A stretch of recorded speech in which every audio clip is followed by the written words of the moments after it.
అన్నా మీకు అభినందనలు. కొత్త బ్యానర్ స్టార్ట్ చేసినందుకు శుభాశీస్సులు. Thank you. బొమ్మరిల్లు బ్యానరు మార్చడానికి కారణం ఏంటి? బొమ్మరిల్లు బ్యానర్ మార్చిందని ఎవరు చెప్పారు ఫస్ట్? అంటే ఈ న్యూ టాలెంట్ రోడ్స్ అనే బ్యానర్, కొత్త బ్యానర్ స్టార్ట్ చేశారు కదా. బొమ్మరిల్లు బ్యానర్కి ప్రొడ్యూసర్ నేను. ఓకే. నేను ఓన్లీ దీనికి కూలీ పని చేస్తున్నానన్నా.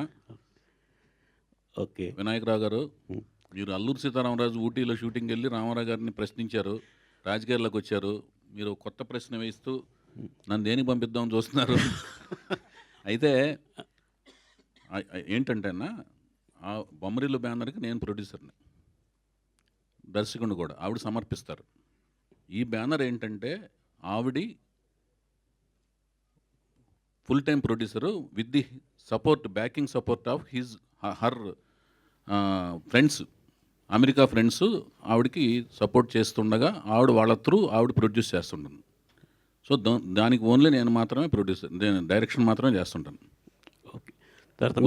ఉద్దేశం ఏంటంటే ఏమీ లేదు. అది ఉద్దేశం ఏంటంటే మధ్యలో 3, 2, 1 ఏమీ లేదు. ఓకే. మీరు ఎన్టీఆర్ అభిమానం సంగతి అందరికీ తెలిసింది. పర్టికులర్గా పాతాళ భైరవిలో ఆ గెటప్ స్టిల్ దీనిలో వాడుకోవటానికి ప్రత్యేక రీజన్ ఏమైనా ఉందండి? అది దాంట్లో ఏం లేదు. ఇలాంటి ఆలోచన వచ్చినప్పుడు తనకి న్యూ టాలెంట్ రోర్స్ అని సినిమా ద్వారా కొత్త ప్రతిభ గర్జిస్తుంది ఇక్కడ అన్నప్పుడు, ఆయన ఎర్లీ డేస్లో ఈ సినిమా తర్వాత నుంచి ఆయన స్టార్గా పరిణామం చెందారు. ఈ సినిమా టైంకి ఆయన కొత్త ప్రతిభలాగానే ఉన్నారన్నమాట. కొత్త ప్రతిభకు ఒక ఇన్స్పిరేషన్ లాగా ఉండాలన్న ఒక ఉద్దేశంతోనూ పెట్టాం. అది అప్పటికి ఇంకా దీని తర్వాత సూపర్ స్టార్ అయ్యారు ఆయన. ఈ సినిమాతో స్టార్. ఓకే. వైఎస్ గారు సార్, ఇక్కడ అన్నా నేను వెంకట్, ఎన్టీవీ సార్. కంగ్రాచులేషన్స్. మరో పేరు, మీ పేరు చాలా ప్రాముఖ్యం చెందిందన్న. టోపీ మార్చినా కూడా మర్చిపోతారు మళ్ళీ. ఓకే సార్, చెప్పండి అన్న. సార్, మీరు మొత్తం నందమూరి హీరోస్తో చేస్తున్నారు. అంటే హరికృష్ణ గారు, తర్వాత బాలకృష్ణ గారు, ఆ తర్వాత ఇప్పుడు జానకిరామ్ గారికి అబ్బాయి మధ్యలో. ఇప్పుడు ఒక నిమిషం అండి. ఫస్ట్ మీరు అడిగిన దాంట్లోనే వస్తుంది. నేను ఎవరు ఫ్యాన్ అండి? Rapid fire. నేను ఎవరు ఫ్యాన్ని? ఎన్టీఆర్ గారి ఫ్యాన్. నాకు ఎవరు ఇచ్చారు బ్రేక్? ఎన్టీఆర్ గారు. అక్కినేని గారు.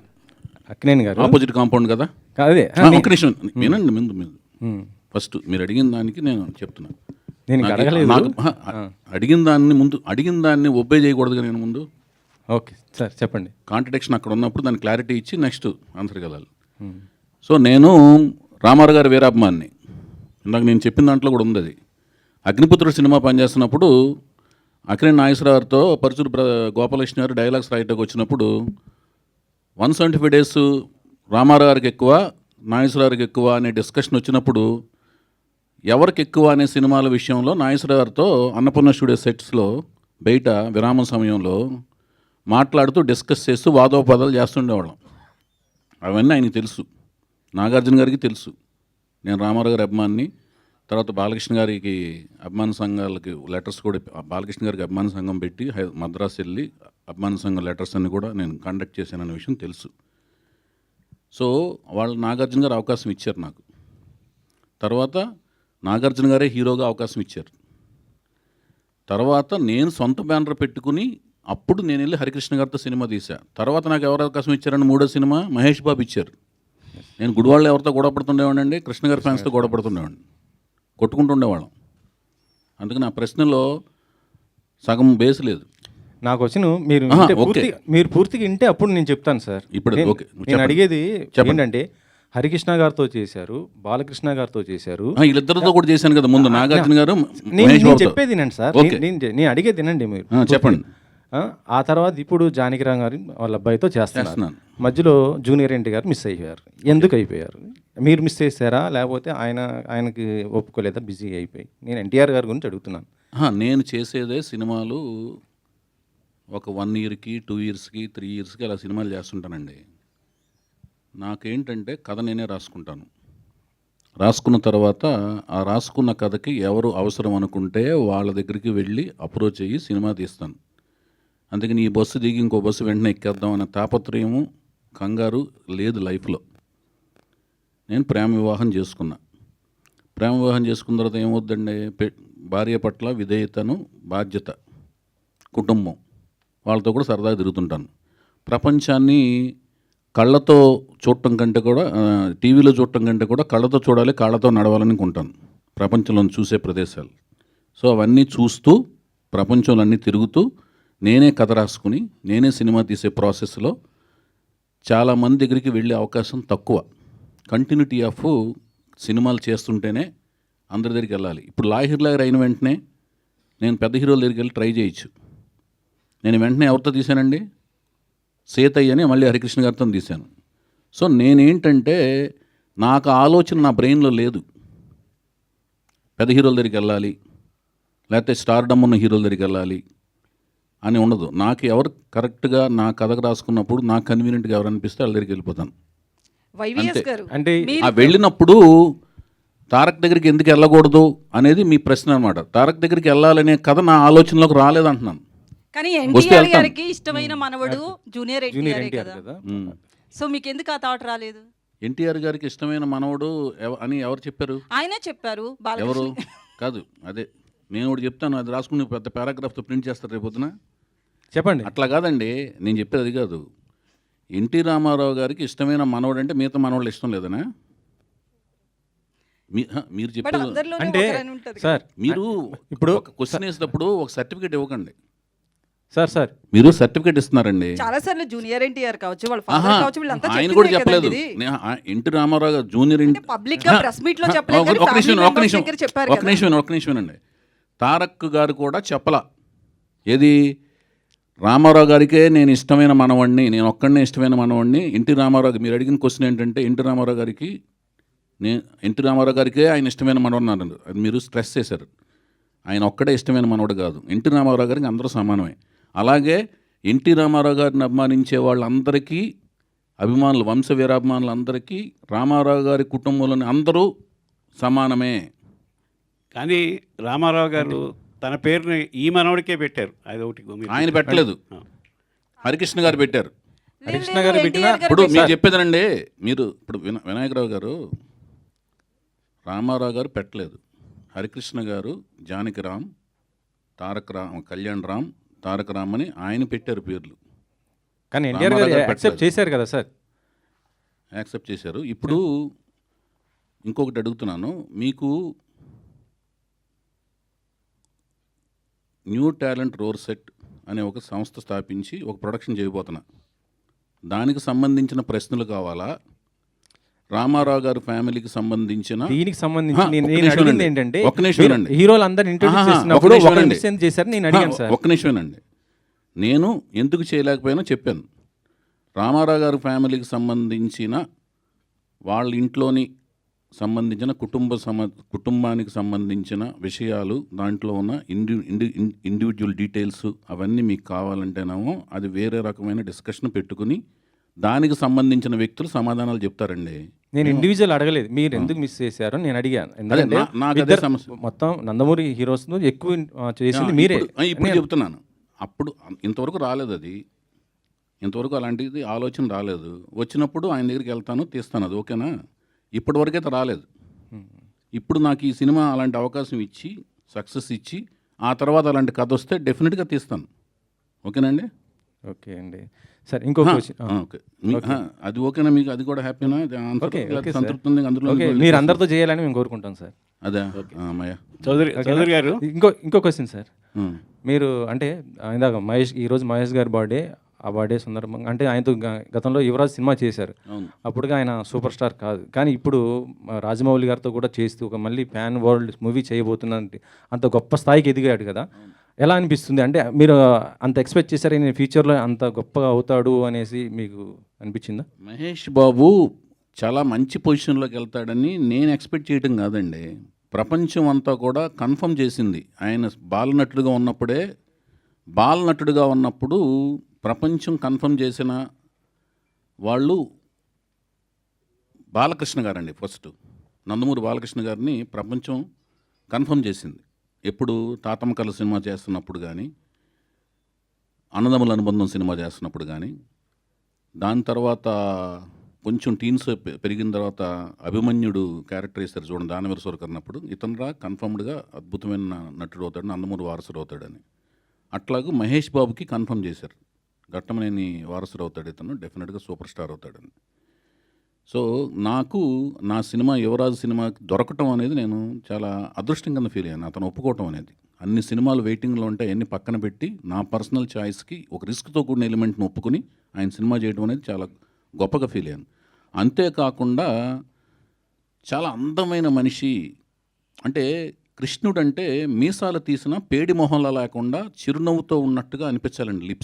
లిప్స్ పోర్షన్ దగ్గర పేడి మొహం తత్వం రాకూడదు. అలా ఉన్న లక్షణాలు ఈయనకు ఉన్న మెండుగా ఉన్నాయి. అందుకని నేను పట్టి మరీగా యువరాజ్ సినిమాలో కృష్ణుడి గడపలో ఆయన ఏంచి రిక్వెస్ట్ చేసి ఆయన ఎంతో ఒప్పించి కృష్ణుడి గడపలో చూసుకున్నాను ఆయన్ని. ఇప్పుడు చాలా సోషల్ నెట్వర్క్స్లో బాగా హల్చల్ అవుతుంది. మహేష్ బాబుని కృష్ణుడి కింద వేస్తే చూడాలని అనుకుంటున్నాం అని. నాకు అప్పుడే అనిపించింది, మీకు అర్థమైంది కదా నేను చెప్పిన లాజిక్ బిహైండ్ దట్. ఆ పెదాలు ఎలా ఉండాలంటే నవ్వినా కూడా మీసాలు లేకపోయినా కూడా మృదుత్వం ఉండాలి. కృష్ణుడికి చిరునవ్వులో మృదుత్వం ఉంటేనే ఆ కృష్ణుడికి అదేంటి కోమలత్వం ఉంటుంది. ఆ కోమలత్వం ఆయనలో ఉంటుంది. అందుకనే నేను ఆ లిరిక్స్ కూడా యువరాజ్ సినిమాలో చందమామలాగా చల్లనివాడే చిన్ని కృష్ణయ్యలాగా అల్లరివాడే అనే లిరిక్స్ రాయించుకున్నా వేటూరు గారితో. అది వైవిఎస్ గారు చెప్పండి sir. Good to see you. Question ఏంటంటే కీరవాణి గారితో అంటే ఇప్పుడు మ్యూజిక్ సిట్టింగ్ వేయించారా సార్? అంటే ఎలా వస్తుంది ఏంటి అది మ్యూజిక్ అని? మ్యూజిక్ కంపోజింగ్ స్టార్ట్ అయిన వెంటనే స్టార్ట్ అయినాయి అని చెప్పి ఒక అద్భుతమైన వీడియో షాట్ సోషల్ నెట్వర్క్స్లో పెడతామండి. ఆయనతో డిస్కషన్స్ అయితే ఒక ప్రిలిమినరీ సిట్టింగ్స్ లాంటివి మామూలుగా మాట్లాడుకునే డిస్కషన్ సిట్టింగ్స్ లాంటివి జరిగినాయి. మిగతా range of sittings, next level of sittings జరిగిన వెంటనే అన్నీ నేను పెడతాను, వీడియో షార్ట్స్ అవి పెడతాను. ఎందుకంటే మీ సినిమాకి మ్యూజిక్ చాలా హైలైట్ ఉంటుంది, చాలా ఇంప్రెస్గా ఉంటుంది. మీ ఫస్ట్ సినిమా నుంచి ఏదైనా డెఫినెట్గా అయితే ఆయన మనసు పెట్టి మనసావచ కర్మన పనిచేస్తారండి. నేను అంతే మనసావచ కర్మన ఆయనతో పని చేయించుకుంటాకి విపరీతంగా శ్రమిస్తాను, కష్టపడతాం. ఓకే సార్, నెక్స్ట్ లెవెల్లో ఉంటుంది, ఆ లెవెల్లో ఉంటుంది, అవన్నీ అసలు నేను ఎప్పుడు మాట్లాడను. సార్ సాయిమాధవ్ గారు, ఈ సినిమాలో అంటే డైలాగ్స్ ఎలా ఉండబోతున్నాయి? ఎందుకంటే RRR లాంటి ఒక మూవీకి మొత్తం మీరు చేసిన ఏ డైలాగ్ అయినా పవర్ఫుల్ డైలాగ్లు ఉండబోతుంది. ఇప్పుడు ఒక మంచి డైరెక్టర్తో చేస్తున్నారు కదా, డైలాగ్స్ ఏ విధంగా ఉండబోతున్నాయి ఏంటి అసలు? ఖచ్చితంగా బాగుంటాయండి. ఎందుకంటే కథలో అవకాశం ఉంది, మంచి డైలాగ్స్ రాసే అవకాశం ఆ కథలో ఉంది. కథ వినగానే నాకు అనిపించిన ఫస్ట్ ఫీలింగ్ ఏంటంటే కథ బాగుంది, ఈ సినిమాకి నేను బాగా రాయొచ్చు, నేను కూడా కనిపించవచ్చు అనేటువంటి ఆలోచన ఆ కథ నాకు ఇచ్చింది. ఖచ్చితంగా డైలాగ్స్ బాగుంటాయి. త్వరలో రిలీజ్ కాబోతున్న గేమ్ చేంజర్ కూడా మీరు మంచి రాశారు కదా, అవును. ఆ డైలాగ్స్ ఎలా ఉండబోతున్నాయి సార్? ఖచ్చితంగా బాగుంటాయి సార్, అద్భుతమైన డైలాగ్స్ ఉంటాయి ఆ సినిమాలో. వైవిఎస్ గారు, సో హలో అన్న చెప్పండి. సో క్వశ్చన్ ఏంటంటే మొన్న ఒక లాస్ట్ ప్రెస్ మీట్లో అదే మీరు ఇంట్రడ్యూస్ చేసిన హీరో మీద ఒక కామెంట్ చేశారు. ఎవరండి? రామ్ గారి మీద. దేవదాస్ మూవీకి కామెంట్ ఏం చేయాలి, తమ్మునైల్ కామెంట్ చేసింది ఏం కాదు. సో తమ్మునైల్స్ అనేవి మా జనబాహుల్యంలోకి వచ్చేసినాయి. అవి కూడా ప్రాణాలు ఉంటున్నాయి. అవి ప్రాణం పోసుకుని, పురుడు పోసుకుని, ప్రాణం సంతరింపజేసుకుని అవి సో వికృత రూపాలే తిరుగుతున్నాయి మనుషుల మధ్యన, గోస్ట్ లాగా. సరే సార్, అలా నెగిటివ్గా బాగా స్ప్రెడ్ అయింది. లేదు, క్వశ్చన్ ఏంటంటే అది మీరు ఇంట్రడ్యూస్ చేసిన హీరో ఇప్పుడు పాన్ ఇండియా ఫిలింలో యాక్ట్ చేస్తున్నారు అండ్ రిలీజ్కి రెడీగా ఉంది. అసలు రాము, నేను పరిచయం చేసిన వెంకట్, ఆదిత్య ఓం, రామ్, సాయి ధరమ్ తేజ్, మీరు అడిగి చాలా మంచి పని చేశారు. సాయి ధరమ్ తేజ్, హరికృష్ణ గారు, వాళ్ళు నా హృదయంలో టాటూ లాగా ఉంటారు. సో ఆయనది డబల్ ఇష్మార్ట్ అని ఒకటి రిలీజ్కి రెడీగా ఉంది. బ్లాక్ బస్టర్ అవ్వాలని మనస్ఫూర్తి కోరుకుంటాను. అండ్ నా రూమ్మేట్ రవితేజ నా హృదయంలో ఉంటాడు. ఆయనది కూడా సినిమా రిలీజ్ రెడీ ఉంది. అదే, ఇది నిజంగానే చెప్తున్నాను. చౌదరి ఇప్పుడు 100 రూపాయలు ఇద్దరు సినిమాలు హిట్ అవ్వాలి. ఎందుకంటే రవితేజ ఎంత కష్టపడి పైకి వచ్చాడు నాకు తెలుసు. అతను పడిన కష్టం వెనకాల, ప్రతి కష్టం వెనకాల నేను కూడా ఉన్నాను. ఏది ప్రత్యక్ష సాక్షి, పరోక్ష సాక్షిగా ఉన్నాను. ఇద్దరు రూమ్మేట్స్, రవితేజ నేను 8 years. ఓకేనండి. ఓకే. అండ్ మీరు చాలా సినిమాలు రిలీజ్ అది తమ్మునైల్ సరిగ్గా తప్పు పెట్టారు, రాముకి తెలుస్తుంది. అది తమ్మునైల్కి ప్రాణాలు పోసి ఆయన క్వశ్చన్లు సంధించకండి భయ్యా. సరే సార్.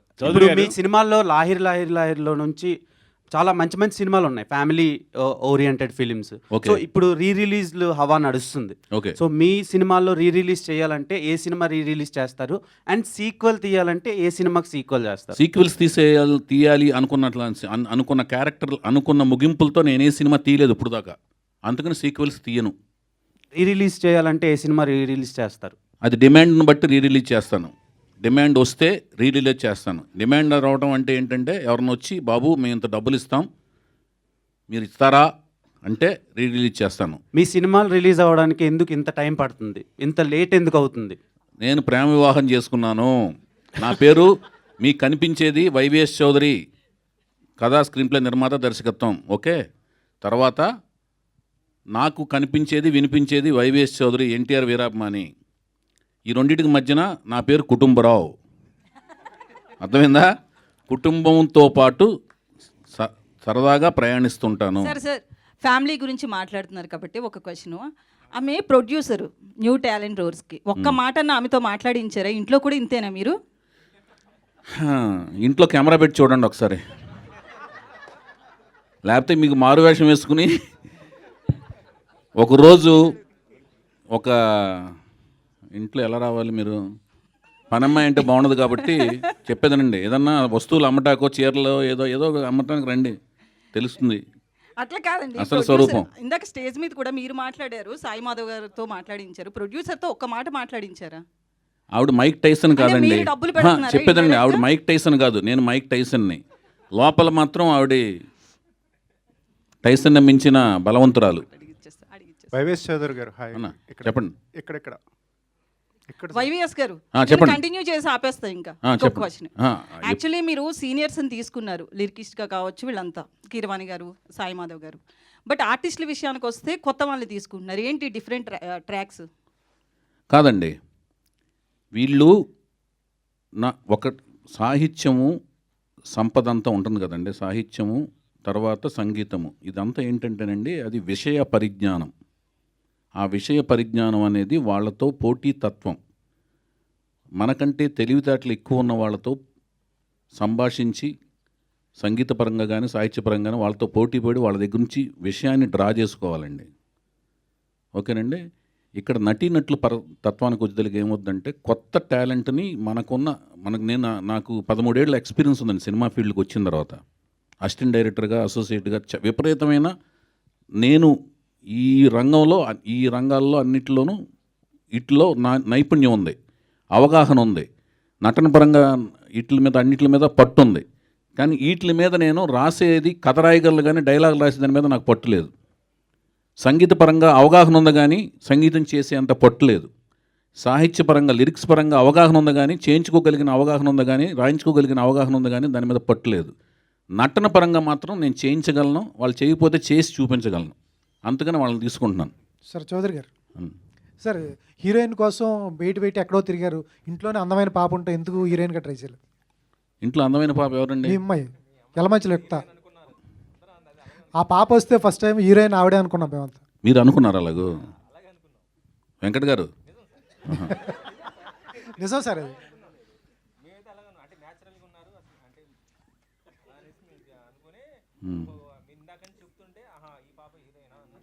మీరు Q&A పెడితే కుంపట్లో పెడతారన్నమాట మీరు. హాయిగా జరుగుతున్న కుటుంబరావు ఇంట్లో కుంపట్లు పెట్టే మీ వెంకట్ గారు, మీ పేరేంటి భయ్యా? వైవిఎస్ గారు మీకు ఒక నాయిస్రావు నాయసరారు, సార్. వైవిఎస్ ఉన్నమి నాగులాంటి వాళ్ళు మీరు. కాదు, హీరోయిన్ అయితే కుంపటి పెట్టినట్లా కాదండి, వాళ్ళ ఆలోచన వేరే ఉన్నప్పుడు ఇంకొక ఇన్సెక్ట్ని లోనకి దూర్చినట్టు అనమాట, అది వెళ్ళి తోలుస్తుంటుంది. అది కొత్త రకమైన కుంపటి. గీత గారికి వస్తున్నాండి. గీత గారు, మీరు ఈ సినిమాకి మీరు ప్రొడ్యూసర్ అండి, చౌదరి గారికి అవకాశం ఇచ్చారా, ఆయన తీసుకున్నారా? నాకు తెలుసు కదండి ఎంత కష్టపడతారు అసలు. ఆయన విపరీతంగా కష్టపడతారు కాబట్టి ఆయనకి మించి ఇంకెవరు ఆప్షన్లు లేరు ప్రస్తుతానికి. అంతే ఎంత ఇస్తే అంత, ఎంత పడేస్తే అంత తీసుకుంటాను భయ్యా. ఆవిడకి మాట్లాడుతుంది రాదని చెప్పాను కదా, చివరికి పడేసి తీసుకుంటాం కదా. అది వైవిఎస్ చౌదరి గారు ఎక్కడండి? అన్నా మీరు ఇప్పుడు విద్యారావు అని కొత్త అమ్మాయిని వీణారావు అమ్మాయిని పరిచయం చేస్తున్నారు. వీణారావు. వీణారావు అయితే మీరు పీక్స్లో ఉన్నప్పుడు తెలుగు అమ్మాయిని పరిచయం చేయాలని చెప్పి ఎందుకు ట్రై చేయలేదు? అప్పుడు బాలీవుడ్ హీరోయిన్ల వైపు ఎందుకు వెళ్ళారు? పీక్ అనేది కొలమానం ఏంటి భయ మీకు? అంటే వరుస ఆలోచనలా విజయాలా? వరుస విజయాలు. వరుస విజయాలు. విజయం అనేది ఆలోచనలు, మన ఆలోచనలు థియేటర్కి వచ్చిన 100 మందిలో 60 మందికి రీచ్ అయితే విజయం భయ్య, 40 మందికి మాత్రం రీచ్ అయితే అపజయం. అంతేగాని ఆలోచన సరళి అంటే థింకింగ్ ప్యాటర్న్ లేనప్పుడు కాదు. థింకింగ్ ప్యాటర్న్ చురుగ్గా ఉంది, మనం ఆలోచించింది రీచ్ కాలేదు అంటే ఏంటంటే దాని అర్థం ఏంటంటే మనం ఆలోచిస్తున్నామా లేదా, జడత్వం ఉందా లేదా అనేది మెయిన్. ఆలోచించాం. ఫెయిల్యూర్కి సక్సెస్కి ఫెయిల్యూర్కి ఒకే కృషి చేస్తాం. బేసిక్గా కృషి చేస్తున్నాడా ఇతను, లేజీ ఫీల్ అయిపోయాడా, బ్యాడ్ హ్యాబిట్స్కి ప్రో అయి ఉన్నాడా అనేది మెయిన్ అండి. ఫస్ట్ పీక్స్కి అది దానికి క్లారిఫికేషన్ ఇస్తున్నాను. ఇప్పుడు ఎందుకు అనిపించింది, అప్పుడు ఎందుకు అనిపించలేదంటే వరుసగా ఎప్పుడు ఒక మనిషి ఒకేలాగా ఆలోచించడు. ఒక టైం వరకు ఒకలాగా ఆలోచించిన తర్వాత ఆలోచనలో మార్పు వస్తుంది. ఎందుకు ఎప్పుడు మనం వీళ్ళనే ఎందుకు తీసుకోవాలి, మనం ఇలా తీసుకోవచ్చు కదా, అప్పుడైనా వచ్చినందుకు ఆనందపడాలి. కానీ ఇప్పుడు ఎందుకు వచ్చిందని క్వశ్చన్ చేస్తున్నారంటే మీరు క్వశ్చన్ చేయట్లేదు. అప్పుడు కాదు మీరు అడిగిన విధానం ఎలా ఉంది? అయితే ఇంకా కొత్త హీరోయిన్లు అంటే తెలుగు ఇప్పుడు హీరోయిన్లు సక్సెస్ చేయలేనని అపనమ్మకం మీకు ఏమైనా ఉందా? అలాగే సినిమా అయిన తర్వాత క్వశ్చన్ మీట్లో ఏదైనా కనపడినప్పుడు ఎక్కడ అడుగుపోయేది, ఎలాగైనా ఆ అమ్మాయి ప్రోడక్ట్ని ఎలాగైనా సక్సెస్ చేసి చూపిస్తా భయ్యా, అయితే ఆవిడని ఎలాగో సక్సెస్ చేసి చూపిస్తాను. ఓకే. అయితే మీ గురించి ఎప్పుడు ఒకటి ఉండేది ఏంటంటే అదొక విమర్శ అనుకోవచ్చు, లేకపోతే వేరే అభిప్రాయం అనుకోవచ్చు. నానుడి.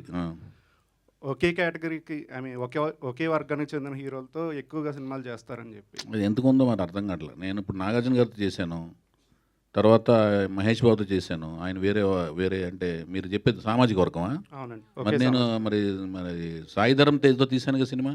అదే ఒకళ్ళిద్దరు మించి సాయిధరం తేజ్ ఒకళ్ళిద్దరంటే ఇంకేం వర్గాలు ఉన్నాయి? ఏదైనా వర్గాలు తీసారంటే తీస్తాను. ఒక విమర్శ ఉంది కదా. కాదు, ఆదిత్యవం ఏం వర్గం? సామాజిక వర్గం. ఆదిత్యవం ఒక హీరో కదా అందులో, కాదా? అతను కాదా హీరో? సుమన్ గారు ఏ సామాజిక వర్గం అందులో? సుమన్ కూడా హీరోనేగా. వినీత్ గారు ఏ సామాజిక వర్గం? హరికృష్ణ గారు హీరోనా అందులో? లాహిర్లో 4 హీరోలు, అందులో 3 హీరోలు వేరే సామాజిక వర్గాలు కదా. ఏంది భయాలు? ఒక్క నిమిషం, నేను ప్రేమ వివాహం చేసుకున్నా కదా, ఈవిడే సామాజిక వర్గం, ఆవిడే సామాజిక వర్గం భయ్యా అనుకో ఆవిడ్ని. ఏంది తమ్ముడు? చౌదరి గారు ఎక్కువ మంది అభిప్రాయం అదండి. అభిప్రాయాన్ని క్లారిఫై చేశారు, మంచి పని చేశారు, మీకు దండం. మీ అభిప్రాయాన్ని క్వశ్చన్ రూపంలో అడిగి మంచి క్లారిఫికేషన్ ఇచ్చారు, ధన్యవాదాలు. చౌదరి గారు ఇక్కడ అన్నా, మీరు తీస్తున్న సినిమా ఏ జోనర్కి సంబంధించింది? మామూలు రెగ్యులర్ సినిమానా, లేకపోతే జోనర్లో జానపదం ఇవన్నీ ఏమన్నా? తెలుగు సాహిత్యం సంప్రదాయం, హైందవ సాంప్రదాయాలు, కట్టుబాట్లు ఇవన్నీ కూడా ఉంటాయండి, రిఫ్లెక్ట్ అవుతుంటాయి. విలువలు ఇవన్నీ ఉంటాయి. ఓకే. ఉంటూ ఒక సంగీతం సాహిత్యం ఉంటూ ఒక రోమాంచితమైన యాక్షన్ సన్నివేశాలు, ఉత్సుకత కొనసాగే సినిమా. దీంట్లోంచి మీరు ఏమి రాసుకోండి అంతే. ఓకే. ఇవన్నీ ఉంటాయి. తెలుగు సినిమానైనా పాన్ ఇండియా సినిమానా? తెలుగు వరకేనా? తెలుగు సినిమా దాని విస్తృత స్థాయికి వెళ్తుందా లేదా అనేది మేకింగ్ స్థాయిలో మీకు అర్థమవుద్ది. ఓకే, అంతే. బడ్జెట్ ఏమాత్రం పెట్టారు ప్రొడ్యూసర్ గారు? మీకు అన్ని లెక్కలు చెప్తే ఎలా? స్కేల్ అర్థం కావాలిగా. స్కేల్ చిన్న సినిమా చేస్తున్నారు, పెద్ద సినిమా. నేను ఎప్పుడు చిన్న సినిమాలు తీయలేను భయ్యా. చిన్న సినిమాలు అంటే అంటే 1 కోటి రూపాయలు, 2 కోట్లు, 3 కోట్లు, సింగిల్ డిజిట్ సినిమాలు ఎప్పుడు లేదు. అలానే డబల్ డిజిట్స్తో స్టార్ట్ అయిన మొదటి అంకిల్ సినిమాలు కూడా తీయలేను. చాలా పెద్ద సినిమాలు తీస్తాను. ఓకే. చౌదరి గారు చౌదరి గారు అలా చెప్పండి. మోక్షజ్ఞ గారు ఇంట్రడ్యూస్ అవుతున్నారని తెలిసింది. అవును. మీ దాకా వచ్చిందా సార్ అది? అంటే ప్రాజెక్టా లేకపోతే న్యూసా? న్యూస్ కదా, ప్రాజెక్ట్. లేదు, నాకు మీకేం సంబంధం లేదు. కానీ ఆ సినిమాకి ఎప్పటి నుంచో మేమందరం ఆ న్యూస్ కోసం వెయిటింగ్. అది ఒక మంచి కాంబినేషన్ అని నేను చాలా హ్యాపీ ఫీల్ అయ్యాను ఆ న్యూస్. ఎందుకంటే నాకు తెలిసి ఆ న్యూస్ అంటే ఒక కాంబినేషన్ అని నాకు అర్థమైంది. ఆ కాంబినేషన్ అయితే ఎక్సలెంట్ కాంబినేషన్ అని నేను సార్ ఎన్టీఆర్ గారు అంటే విపరీతమైన అభిమానం, మీకు చాలా ప్రేమ. ఆయన జీవిత చరిత్ర 1, 2 వచ్చినప్పుడు ఆ ఆలోచన నాకు ఎందుకు ముందుగా రాలేదని ఎప్పుడైనా బాధ అనిపించిందా? బాధ ఏమి అనిపించలేదు, నాకు రాలేదనిపించలేదు. నేను ఎప్పటికైనా తీద్దామని మాత్రం నేను లైఫ్లో అనుకున్నా నేను. అని యుగ పురుషుడు అనే ఒక టైటిల్ని దాదాపు 2000 నుంచి నేను రెన్యువల్ చేసుకుంటూ చాలా ఏళ్ల పాటు రెన్యువల్ చేస్తూనే ఉన్నాను. ఇంకా అనుకున్నాను ఒకప్పుడు చేద్దామని, ఒకప్పుడు అనుకున్నాను ఓకే సార్. యుగ పురుషుడు అని. సార్ మీరు రాఘవేంద్రరావు గారికి అసిస్టెంట్గా చేశారు, తర్వాత దాసరా గారు అంటే మీకు బాగా ఇష్టం, ఒకసారి స్టేజ్ మీద కూడా చెప్పున్నారు. అటువంటిది మీరు రెగ్యులర్గా లవ్ స్టోరీలు, ఇప్పుడు సాహిత్యం ఇవన్నీ చెప్తారు ఈ స్టోరీల్లో. గతంలో మీరు చెప్పినప్పుడు ఆయన తీసిన జానర్ ఆఫ్ మూవీస్ ఎవరు చేయలేదని చెప్పారు, దాసరా గారి జానర్. అటువంటిది మీరు ఎందుకు ట్రై చేయలేదు సార్? ఆయన ఇష్టమైన డైరెక్టర్ అయిన ఉన్నప్పుడు. కాదు ఇప్పుడు సీతారాముల కళ్యాణం చూస్తున్నారనికిను సీతారామరాజుకి సంబంధం లేదు, ఫ్యామిలీ డ్రామా యువరాజుకిను సీతారామరాజుకి సంబంధం లేదు. తర్వాత లాహిర్కిను యువరాజు సీతారామరాజులకు సంబంధం ఉండదు. మీరు చూడండి చెప్తున్నాను, యువరాజులు అసలు ఏమి మహేష్ బాబుతో అటెంప్ట్ చేయాల్సిన ఫిలిం లాగా ఉండదు అలాగే. అందులో యాక్షన్స్ ఉండవు, ఏమి ఉండవు, అలా ప్రయోగాత్మక చిత్రం అది. ఆయనే ఒక కెరీర్ స్టార్టింగ్ స్టేజ్లో ఆయనకు ఒక పిల్లోడు లాంటి సినిమా దాన్ని థియేటర్లో కూర్చోబెట్టి జనాలని ఒప్పించడం అనేది చాలా కష్టమైన సినిమా అది. తర్వాత లాహిర్ 4 జంటల ప్రేమ కథలు, అవి వాళ్ళకి అదొక రకమైన, మళ్ళీ దాంట్లో పగా ప్రతీకార మార్కులు కూడా ఉంటాయి. దాని తర్వాత వచ్చిన సినిమా సీతయ్య అసలు పోలీస్ ఆఫీసర్ సబ్జెక్ట్ కదా, అది వెరైటీ కదా అసలు అది. అది ఫ్యాక్షన్. దేవదాస్ వేరు, లవ్ ఫ్యాక్షన్ ఇక్కడే ఉండిపోయారు.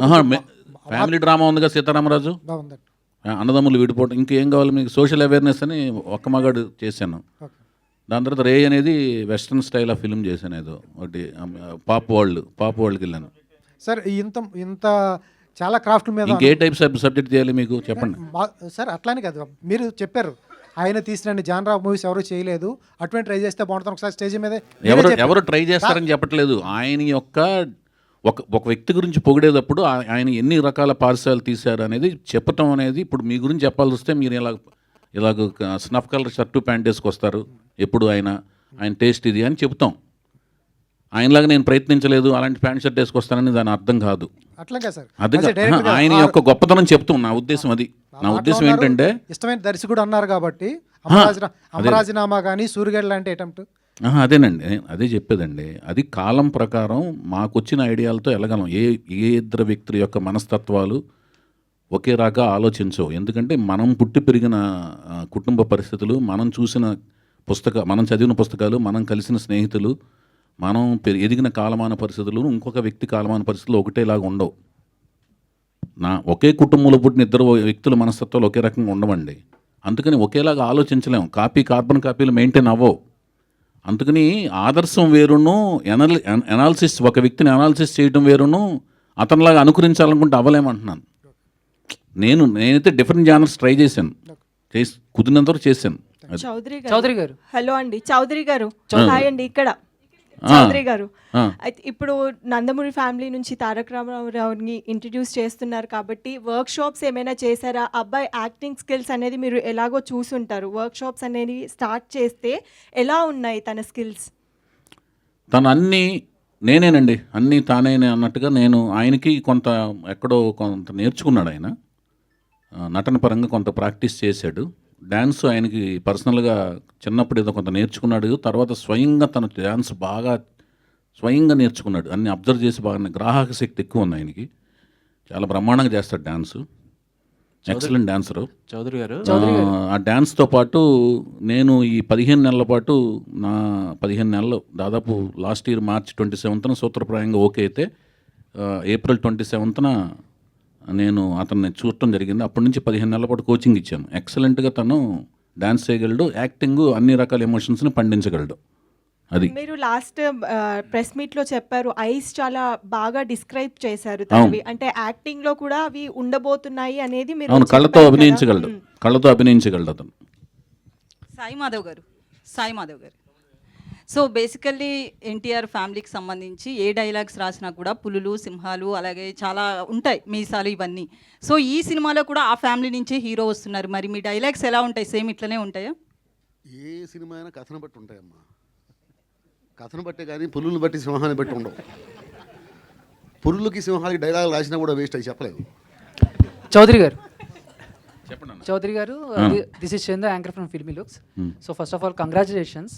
అంటే చాలా గ్యాప్ తర్వాత మళ్ళీ వస్తున్నారు, చాలామందికి హ్యాపీ అది. అంటే 9 years గ్యాప్ వచ్చింది సార్. ఈ 9 years గ్యాప్లో ఇండస్ట్రీ కూడా చాలా చేంజ్ అయింది, 24 క్రాఫ్ట్స్లో కూడా చాలా డెవలప్ అయింది, అండ్ ఇండస్ట్రీ కూడా ప్రపంచానికి తెలిసింది.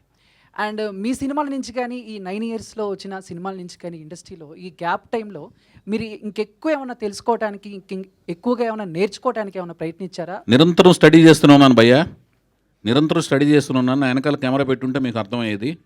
నేను చదివే పుస్తకాలు కానీ, చూసే మనుషులు కానీ, చూసే సినిమాలు కానీ, నేను టెక్నికల్గా ఏమేమి సినిమాలు తీస్తున్నారు, ఎట్లా తీస్తున్నారు, ఎలాంటి ఎక్విప్మెంట్లు వచ్చినాయి, ఎలాగ పరిశ్రమిస్తున్నారు, ఎలాంటి స్క్రీన్ ప్లే చేస్తున్నారు, అన్ని ప్రతి సినిమా నేను చూస్తుంటాను. ఐమాక్స్కి మీరు వచ్చినా రాకపోయినా అన్ని సినిమాలు నేను చూస్తుంటాను. దాని వెనకాల అంత స్క్రీన్ ప్లే టర్మ్స్లో వర్క్ చేశారు, దానికి ఎంత లైటింగ్ ప్యాటర్న్స్ ఎలాంటివి మారుతున్నాయి, ఎలాంటి ఎక్విప్మెంట్లు పెట్టి ఏం చేస్తున్నారు అన్నీ నేను నిరంతరం దాని గురించి పరిశ్రమిస్తుంటాను, అన్వేషిస్తుంటాను, తెలుసుకుంటా ప్రయత్నిస్తున్నాను. వైవిఎస్ గారు, థ్యాంక్ యూ అండి, థ్యాంక్ యూ సో మచ్. ఒక్క నిమిషం. పాతాళ భైరవి సినిమాని ఏమైనా సోషలైజ్ చేస్తున్నారా? అదేం లేదండి, అదేం లేదు. చెప్పండి భయ్య. గీత గారు, న్యూ టాలెంటెడ్ రోల్స్ అని పెట్టారు యాక్చువల్గా. మరి మిగతా నటినట్లు వీళ్ళందరూ కొత్త వాళ్ళని పరిచయం చేస్తున్నారు, బట్ డైరెక్టర్గా వైవిఎస్ చౌదరి గారిని మళ్ళీ రీఇంట్రడ్యూస్ చేయడానికి రీజన్ ఏంటి? ఆయనకి మంచి పని, కూలి పని ఇంకెవరు చేయగలరు? చౌదరి గారు అంతా ఒకే వైవిఎస్ డైలాగ్ చౌదరి గారిని మరోసారి సరికొత్తగా అయితే పరిచయం చేస్తున్నారు. అన్నిటికీ సరిపోయే డైలాగ్ అదే అండి. అయితే కథ ఒప్పించారా ఆయన, లేకపోతే మీరు కథ ఒప్పుకున్నారు, సాటిస్ఫైడ్ ఒప్పుకున్నారా, లేకపోతే ఆయన ఒప్పించారా బలవంతంగా? నాకు ఏ కథ వచ్చినా ఆవిడకి ముందు చెప్తానండి, అందుకని ఒప్పుకుంటుంది ఆవిడ. ఫైనల్ క్వశ్చన్ ఒకటి గీత గారికి. మీ న్యూ టాలెంటెడ్ రోల్స్ ఇప్పుడు ఎన్టీఆర్ గారి కుటుంబం నుంచి ఒకరిని పరిచయం చేస్తున్నారు కదా, మరి నెక్స్ట్ ఆయనకి ఎంతో ఇష్టమైన మహేష్ బాబు గారి అబ్బాయి కూడా మరి ఉంది కదా, ఆయన కూడా మీ బ్యానర్లో ఇంట్రడ్యూస్ అయ్యే అవకాశం ఏమైనా ఉందా? గౌతమ్ కృష్ణ అవకాశం వస్తే తప్పకుండా అండి. సార్ చౌదరి గారు, మీరు ఇప్పటివరకు హీరో హీరోయిన్ పరిచయం చేయలేదు అంటే సినిమా షూటింగ్ స్టార్ట్ చేశారా, స్టార్ట్ చేసిన తర్వాత వాళ్ళని పరిచయం చేస్తారా, స్టార్ట్ చేయక ముందు చేస్తారా? నెక్స్ట్ ఈవెంట్లో వాళ్ళ యొక్క ఫొటోస్, వాళ్ళ యొక్క వీడియోస్ అన్ని మీకు పరిచయం చేస్తాను. మీ అనుమతి తీసుకుని షూటింగ్కి వెళ్తాను. చౌదరి చెప్పండి, మీరు అడగండి అమ్మా. Anjali from TFPC.